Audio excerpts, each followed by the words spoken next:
All right, good morning, everybody. So my name is Flatt. I'm going to do a more formal introduction in a minute, but first, I want to bring play to you guys. All right, Institute of Play doesn't start anything without some sort of a game experience. So what we're going to do is we're going to play a quick game of rock paper scissors. Is everybody familiar with rock paper scissors? All right, good. So we're going to do it a little differently, though. We're going to do a tournament. So in about 3 minutes, one person is going to be the master of rock, paper, scissors at this entire university. Okay? So here's how it's going to run. Each of you is going to play one round of rock, paper, scissors with another person. Best 1 out of 1, winner take all. Now, once you beat somebody, you move on and find somebody else who has also won a game. If you lose, I don't want you, taking a seat or going into the corner and crying or, God forbid, leaving this event. What you are going to do is you are going to become part of the winner's entourage. You are going to be their biggest fan and their biggest supporter. You're going to cheer them on, all right?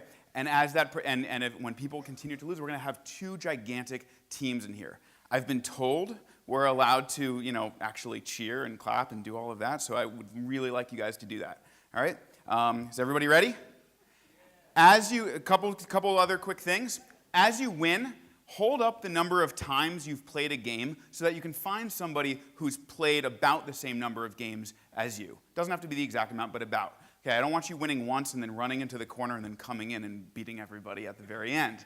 Okay? Also, as you win, I want you to come more towards the front so the 2 final winners can come up here for the final showdown.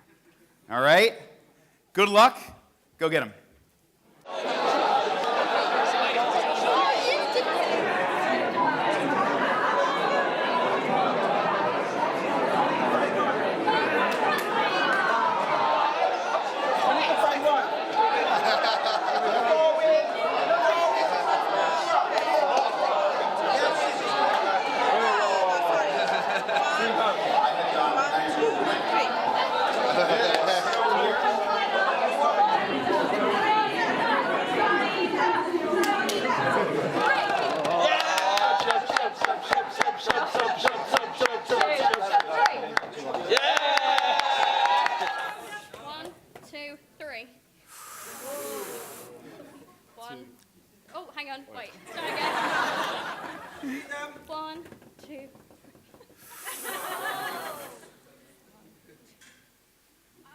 Okay. All right. One more round, or it's your best 2 out of 3. Mm-hmm. Ready?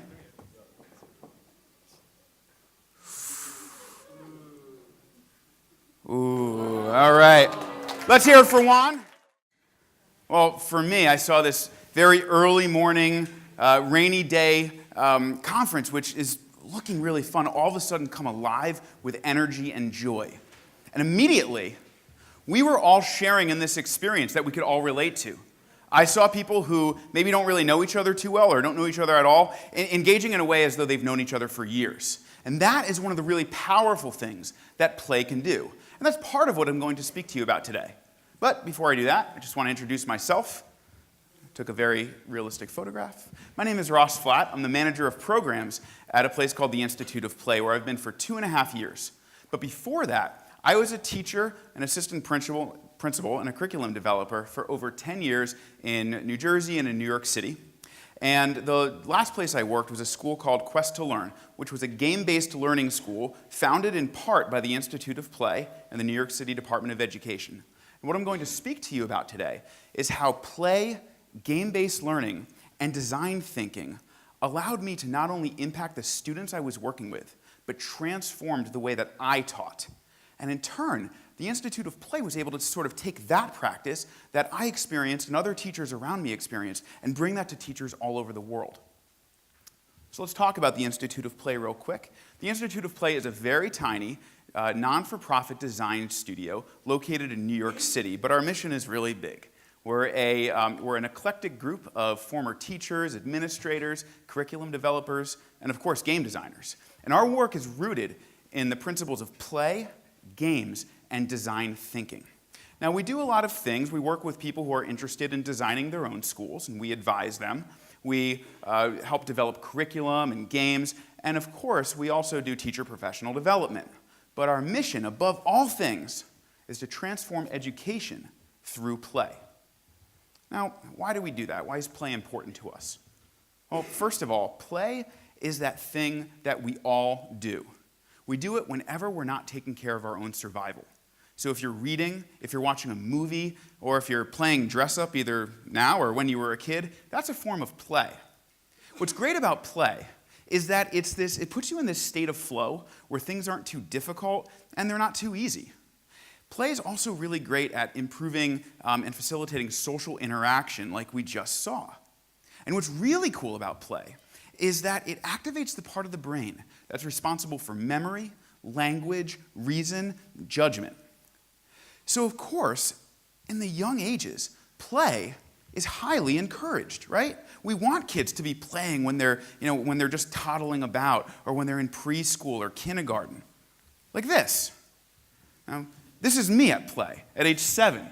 I couldn't tell if I wanted to be a superhero or a concert violinist, so I just did both. And my parents were, of course, really encouraging about this. And my teachers in kindergarten and preschool and the early years were very encouraging about this type of behavior. But somewhere along the lines in the early years, this kid turns into this. Very industrial, one-size-fits-all, where play takes a back seat. And now we're expecting people to move from grade to grade and be sort of passive absorbers of content. But the problem is that nobody really learns this way.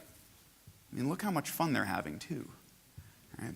Nobody learns this way. And the problem is that those skills associated with play aren't just skills that are great for little kids. They're what we call soft skills or 21st century skills. Skills like these: critical thinking, collaboration, problem solving, creativity, communication. These are the things that when I was a teacher, I wanted to develop in my students. And these are the things that when you go off to college that you're expected to practice, and more than anything, they're the things that you're expected to do in the workplace. They're the things that employers look for. They're the things that people look for in their coworkers and just other human beings in the world, right? Now, we have to think, though, how do we move past just cultivating these skills and developing them? Because play can do that really well. But how do we assess them? How do we assess these skills? Well, games are great at doing that. So let's talk about games for a second. Games are really just a way of organizing play, right? Games have rules. Those rules define player actions. And games have quantifiable outcomes. Now, this is not to say that play is not as good as games or games are better than play. They both are awesome and they both have a great place in the educational setting too. But what play is really great at doing is play introduces systems thinking to people. Because a game is a very complex system. It has parts and components and goals and rules. And when you can understand what makes a game, you begin to understand how a system works. And then you can apply that to other systems, like systems of government or systems of design or systems of the human body. It's great for that. Games do something else. A few years ago, the Institute of Play took a look at all of the best games. Right? And we started to realize that games have all 7 of these things in common. So I want you to take a quick look. I'm not going to read every single one. But think about a game that you've played. It doesn't have to be a digital game. It could be a board game, or it could be a sport. The best games do this. Everyone feels like a participant and can play. You learn by actually doing a game. You can't just read the rules and understand. You have to actually do it. You learn by doing it. You learn through failure, and there's always a challenge. So imagine if you could take an educational space and make these the values, where the values that made games amazing were also brought out in the classroom, in the curriculum, and in what students were doing. And that's the heart of game-based learning. It's not about playing a game and you just learn magically. It's about actually practicing these skills. But for today, what I'm going to talk to you about is I'm going to really use 2 as a lens to sort of guide this talk. All right, I'm going to focus on learning happens by doing. It's the best way that I learn. And I'm also going to talk to you about feedback is immediate and ongoing and what that means in game-based learning. So I'll start by just talking a little bit about Ross Flatt, 15 years ago when he was about to become a teacher. When I was going to become a teacher, I was going to change the world through 21st century skills, and I was going to use those principles of game-based learning in my classroom. A couple problems. Number one, the 7 principles of game-based learning hadn't quite been invented yet, so I didn't know they existed. Okay? And also, all I knew was that I wanted to do cool stuff in my classroom. I wanted to do cool projects and bring games for the kids and have high schoolers, dress up and pretend to, really get involved and in depth with history. But I wasn't thinking about the process. I just thought about the product. All right, I thought about, what can they do, not how are they going to do it, and how am I going to design it and improve on it. And I had another problem. I didn't have a support structure. I was faced with this reality very quickly in my teaching career. In my first job, I was literally handed a stack of books, and my administrator said to me, teach everything that's in here. Good luck, see you in June. In another school, I was expected to be the master pedagogue so that I could speak in front of students and know everything and speak for 45 minutes, for an hour and a half, and that my students would just learn everything. So that, of course, when my administrator would come in and observe me and watch me teach, they would look at the kids designing things and in groups and doing stuff and debating and dressing up and all this, and they would say to me, hey, that looks like fun, but I need to come in and see you actually teach tomorrow. That was a little frustrating. And then other schools, they let me do whatever I wanted, but all they cared about at the end of the day was the bottom line. Were my students getting high marks on the exams? Nobody was speaking to me about my process. So then in my 5th year of teaching, I found out that this organization, this very young Institute of Play, was going to be creating a school with the New York City Department of Education. So it was going to be a public school open to all students, all right, paid for by taxpayer money, teachers who were public employees like myself, and the school would focus on game design, on learning through play. And what really drew me to this school and to this model were 2 things. The first was that the school would give students a need to know. So the games that students would play, the curriculum that students would go through was mission and quest-based, and it put students at the center of learning. So that was the heart of what the school did. I loved that. And the second thing was that the teachers at the school would be coached by Institute of Play game designers and learning designers. They'd be developing their curriculum with people. And they would use a process to do that. So I wouldn't be given a stack of curriculum, or I wouldn't even be given a game and just say, here, do this, it's going to change everything. I was part of that process of designing it and making it. That was transformative, because I learned an actual map on how to go about doing that. So this is what Institute of Play uses as the design process. Some of you might have seen this in other areas, like the Stanford D School uses one. And really, there's no one form of the design process, but basically, the design process starts with the empathy stage, and it moves into brainstorming and prototyping and playtesting ideas, right? And as I moved through this process, I had models. I had game designers who were great at giving me feedback and taking feedback and showing me how to roll this out in really great ways. And the more comfortable I got doing this with them, the more comfortable I got doing this on my own. So when I would design a game or a learning experience, I would play test it with students and get feedback. I wouldn't just create it in a bubble, teach it one day, and move on to the next subject. I tried to actually get user feedback on stuff. I would take that feedback and learn from it and apply it and make changes. And I embraced failure. I embraced the fact that maybe something I created wasn't fun. I embraced the fact that maybe something I created wasn't clear enough. And I used that as a way to iterate and improve. So this form of playtesting and iterating and improving, now I was modeling that for my kids. And the kids were aware of this process. They knew they were playtesters. They knew about iteration. So they began to do this themselves.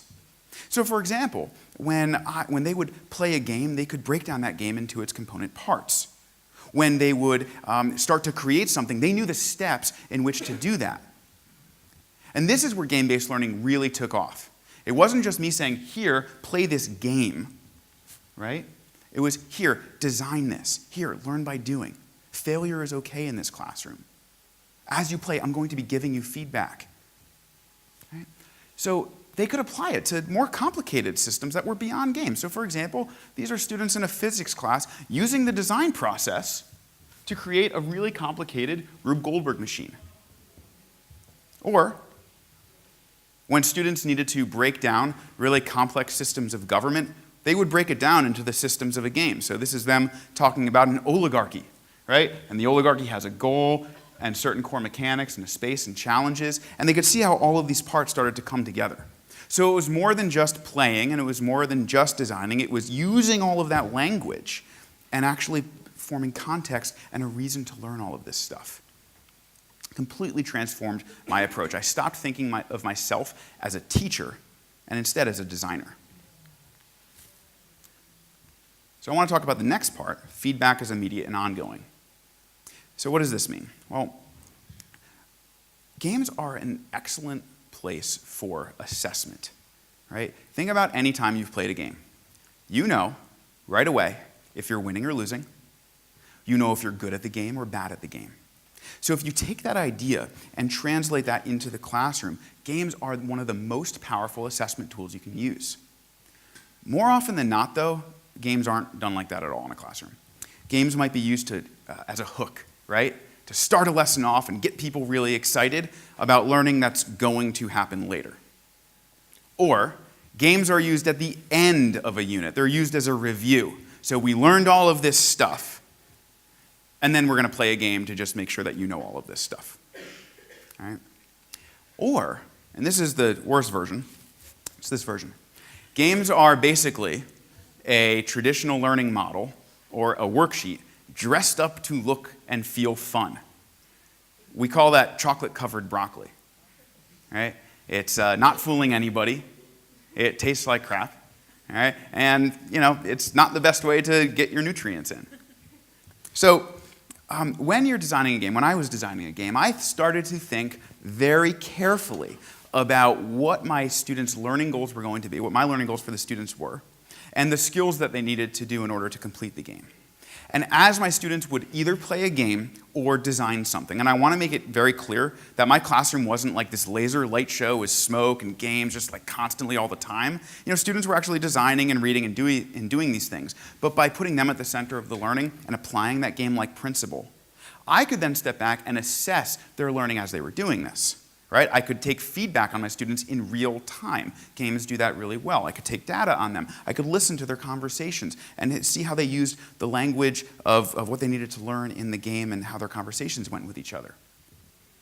I could do targeted pre- and post-assessments before and after a game, or have class discussions in the middle of gameplay, or collect written reflections from my students afterwards. And lastly, I could use very simple games. I'm going to show you one in a minute, that I could use over the course of the year to show students' growth on a continuum. So every time they played it, I could see how they maybe improved. Not improved in the game, but improved in the content and the skills that the game was teaching them. Or it could be the same game, or it could actually level up and get a little bit more complicated. Teachers shared games from year to year, so that a game they played in 6th grade became more complicated in 7th and 8th and 9th and so on. So what I want you guys to experience today is, I want you guys to experience what this process feels like. So you're going to need a couple things. On the tables in the back, I passed out some paper, and I have a few folks who are coming around and passing out paper for you. I'd like everybody to take one, and also please take out something to write with. You'll notice there's already a crease in the paper, so if you could actually just fold it like a book and hold it like this.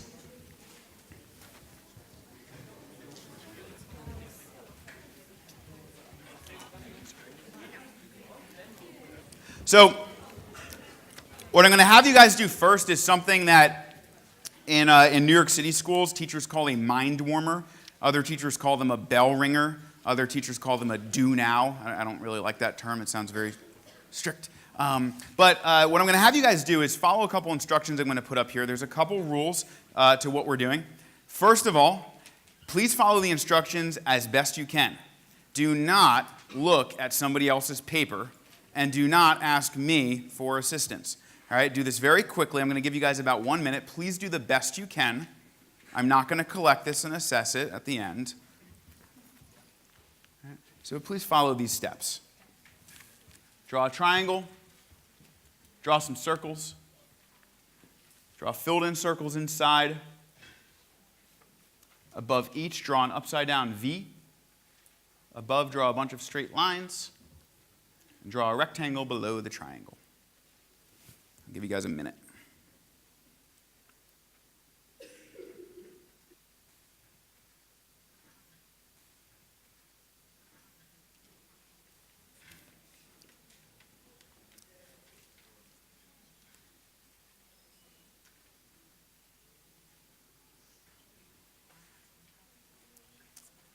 Okay, so we're going to hold it up like this. 1, 2, 3. Let's see how we did. Oh, crap.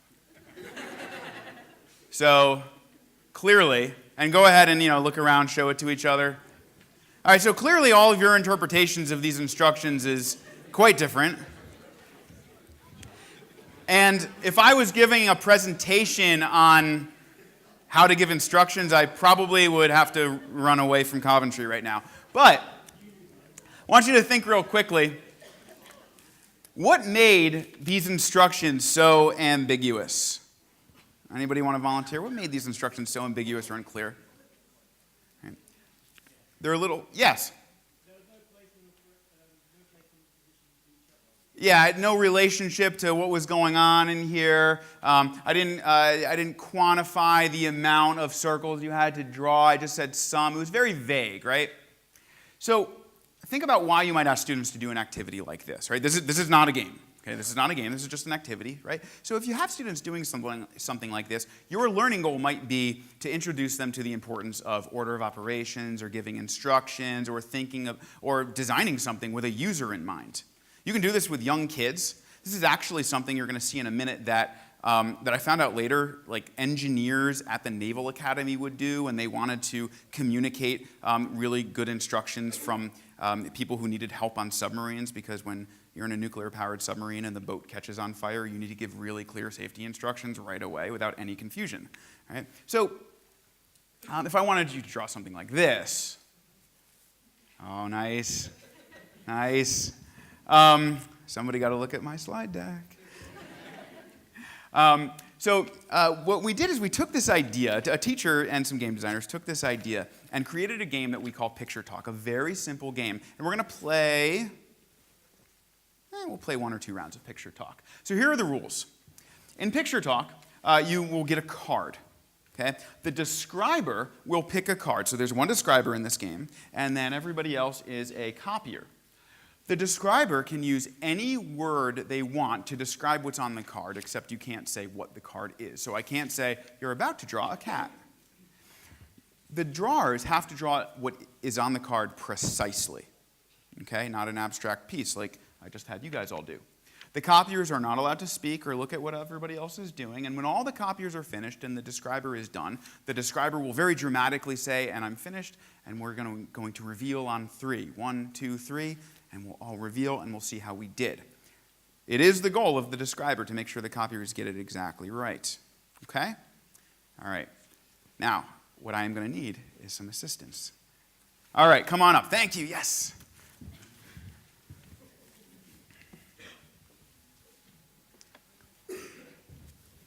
Hi, what's your name? Matty. Hi, Matty. Nice to meet you. Ross. Nice to meet you. Okay, Matty. I have a lot of different cards here. I'm going to give you... Okay. Maddie, do you talk with your hands like me? Yes. Okay. Try not to wave the card around, or else all of these people are going to see the card, okay. And then it won't be as fun. Hello. Okay. All right. So here you go. Maddie, good luck. Hello, and welcome to today's description. Okay, so I want you to draw something that... I'm going to put this actually down because I've memorized what it looks like. So first I want you to kind of draw a lovely little box. Think of it as like a box of kittens, but don't draw kittens because then you'll be completely off. So draw a little box, and then give me a little thumbs up when you're done with that. Okay, good. People put their thumbs down. Keep your thumbs up because I have very good memory, but I ain't going to remember that much. Okay? Everyone somewhat there? Okay, and now I want you to take the box and put it somewhat in the middle and elongate it up. So these are very tall cats. They're probably giraffes that have escaped from a zoo. Don't draw the giraffes, just draw a very tall box type thing. I see you laughing over there.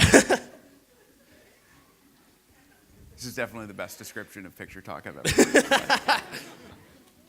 Well, I'm a very quirky individual, so I like it. It makes sense. I have to look at the picture because I've got memory. I'm not that good. Oh, okay. No one saw that. Okay, everyone give me thumbs up when you're done with that. Nearly everyone, nearly everyone. Okay. Okay, so now I want you to draw a very weirdly shaped diamond, but it's actually not a diamond. It is a very, very round thing. I'm not allowed to say what. Think of when you're in first school and you try to draw the sun. Think that, just not with all those little lines, because those lines are allowed. They're not allowed in this sun. They're not allowed. If I see you drawing lines, you're going in detention.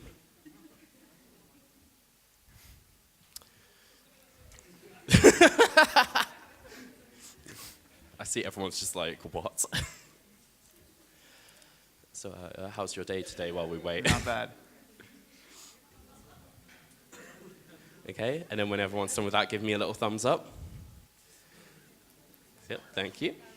Let's wait for, is everyone here done? Okay. Okay, and now I want you to finish I want you to build the pyramids of Giza, but just the one pyramid. And you leave off the top 1% of the pyramids. There's no kind of gold little crown at the top. No, this is a Poundland pyramid. We can't afford that gold piece. I see someone's face just like, what? What are you talking about? It'll make sense. Oh, sorry, on top of the square. I see a lot of confused faces. This is not the best description. How do you think you're going to do, Maddie? I don't know.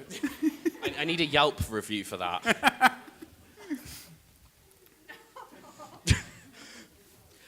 That's mean. I'm trying. It's very early. Well, it's not, but... Okay, and then give me a thumbs up when you're done with that. Okay, I'm just waiting to see more thumbs up. Thank you. You get 2 thumbs up. Okay, and that, I believe, is everything. Yeah, that's finished. Are you sure? Yes. Okay. You want to do the dramatic reveal? It does have to be dramatic. It's more fun that way. Can I have a little drumming sound? Oh, thank you. That's really great. It is this. Let's hold it up. Let's see how we did. You look somewhat close, but it looks like the house has collapsed. All right. Thank you very much, Maddie. Welcome. All right, I'll take that. Let's give Maddie a hand. And it's a way to introduce a couple things here. So first of all, think about one thing that you all could see Maddie doing right away is he was empathizing with how you guys were doing as drawers, right? He was breaking down the steps. Okay, he was asking you guys to give a thumbs up, give him feedback right away. He was taking a look at the nonverbal and sometimes verbal feedback you were giving him. And immediately, I'm sure a lot of you guys had a lot of empathy for Maddie up on the stage, right? Being in the role of the describer.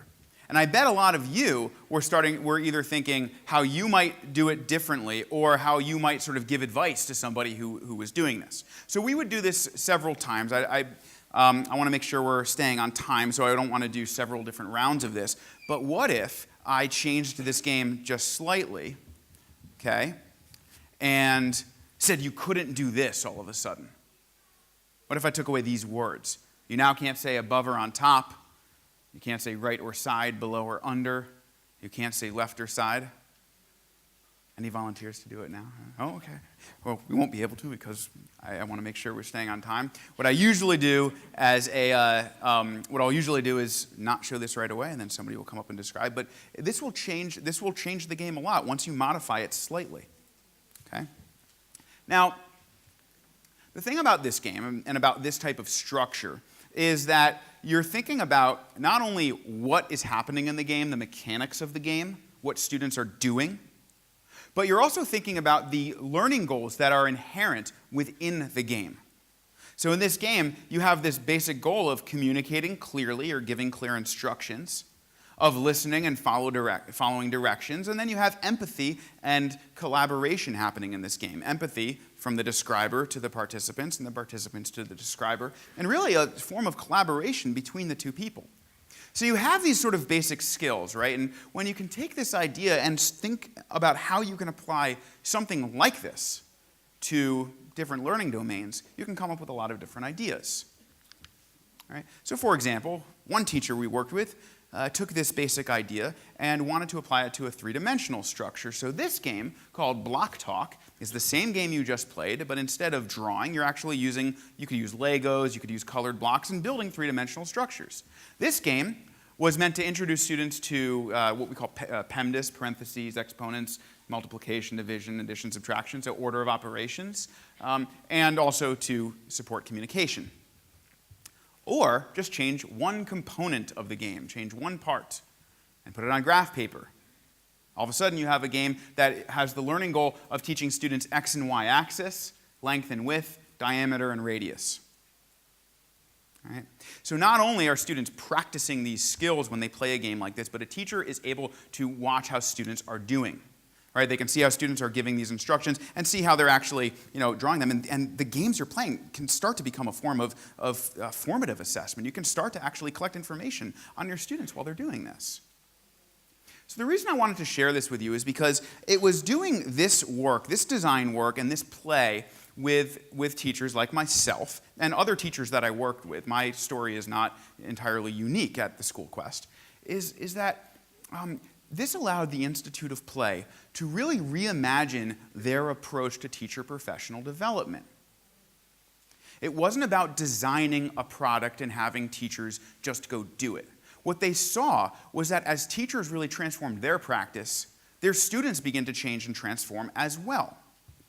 And because of that, Institute of Play was able to move beyond Quest to Learn and work with teachers all over the world with a program that we call Teacher Quest. I left Quest as well to work with Institute of Play, where I work now, to help design the Teacher Quest program. And we now use Teacher Quest with teachers all over the world in a lot of different ways. Our goal in this program is to re-envision the way teachers are taught and assessed so they can transform the world of students. And so in these programs, we either will have an open cohort of teachers from all grades and all subject areas. We have fellowship programs just for history teachers, we call it History Quest. And just for math teachers, we call it Math Quest. And for STEAM teachers, STEAM Quest. Right? Where people in like subject areas can work together. And what they do is really simple. They play very simple games. They modify very simple games. And as they do that, they begin to move through that process, because what's very important to us is that people embrace that process and do it. And teachers will leave a Teacher Quest program, or our online program that anybody in the world can join, and they will leave with either a game that their students can play, or a process that students can actually move through. So teachers get different things out of this work. Some teachers fall in love with creating games and want to just keep creating games for their kids. Other teachers say, I'm going to have my students create games. Other teachers say, I'm actually just going to use these design thinking skills that I learned and did, and I'm going to have my students do these and apply them to other areas. So again, it's all about the process, not the product. It's not the game that we do. It's not the cool lesson. Right? It's not the exciting project. Okay? It's actually how you're getting there. So I just want to share with you a couple quick examples. So you probably looked at some of the picture talk examples I showed, and it's like very young math, but we had a calculus teacher play the very simple version of picture talk, and she introduced it to her calculus students. And she co-created this with her calculus students. She had them play regular picture talk, and they talked about the learning goals that students were really struggling with. And she also thought about skills that she wanted her students to get better at. So for example, in this game that her students actually named, it's called Don't Look Derivatives, the learning goals were to identify function characteristics and describe and draw the graph of a function. I couldn't play this game. All right, it's very complicated, but her students were able to play this game, and she can play this over the course of the year and see how they improve. We had another teacher who didn't take a game that she created in one of our programs. This was a history quest teacher, but she took this process, and she started to fall in love with game-based learning. And what she did is she had senior-level American history students in an AP and an advanced placement college class. She designed an escape room for her students where they would escape the American Revolution. Okay? And at the end, and so they would solve clues, they would use information they already had, and they would build on information they didn't know, and they would have to discover things. And in a 50-minute class, 17 students worked together to escape this room that she designed. I'll move out of the way so folks here can see it. And I was lucky enough to actually observe this classroom. There's me with a beard, sort of undercover watching this. And her students were entirely working collaboratively on this. And when they got out, they were going to be able to create the United States Constitution. We had another teacher who took some of our design processes and bring them to her class. So she wasn't playing games with her students. She was using that design thinking. So we have one activity that teachers do where two people get together and they have to make an object out of things that begin with their first name, right? So I'm Ross, so maybe I would have a rug, right? And maybe Maddie would, have why can't I think of anything? A magazine, great. So we'd have to make a rug magazine, and we'd have to make this product together, and then Maddie and I would have to pitch this to people, all right? And then when we have teachers do this, we have them do it as an introduction to creating and designing a curriculum-based design challenge. And what the teachers have to do in our workshops is pitch it to potential investors as though it were the show Shark Tank. All right? And what she did is, after moving through this process herself and pitching these ideas, she had her students do that as well. So this was an economics class where this student designed a soccer company for her town and pitched it to local investors. The final thing is, our teachers are now rethinking the way they assess their own kids, even in really successful schools. This teacher, a history quest teacher, wanted to completely redo the way his school, which is a great school that's doing well, it's that saying, if it ain't broke, don't fix it. He wanted to really change the way that students were being assessed. He wanted to do away with final exams and have students actually create design challenges that would improve their school and improve their community and their town.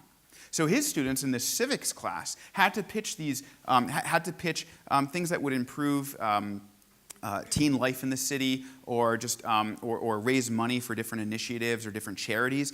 And he had students present these ideas, like a music festival or a teen center, design it, create it, come up with a budget, and then he invited the city council to come in and give them feedback on that. That is an awesome final exam. Right? It's not them just filling in bubbles and taking a test and forgetting it, a couple weeks later. So, this type of work, as I see teachers that we work with really do this work, one person, this teacher actually, he phrased it to me this way. This type of work allows people to activate this new language and this skill. He said, I feel fluent in a language I had long spoken, but lacked the vocabulary and mechanics to be truly literate. That's how I felt when I was a teacher doing this work. I was sort of shooting in the dark, trying to do stuff, but not really knowing what I didn't know. But when you have the tools of design thinking that are rooted in the creation of games and influenced through play, it can become a very powerful force for your students and for your own practice. Thank you very much.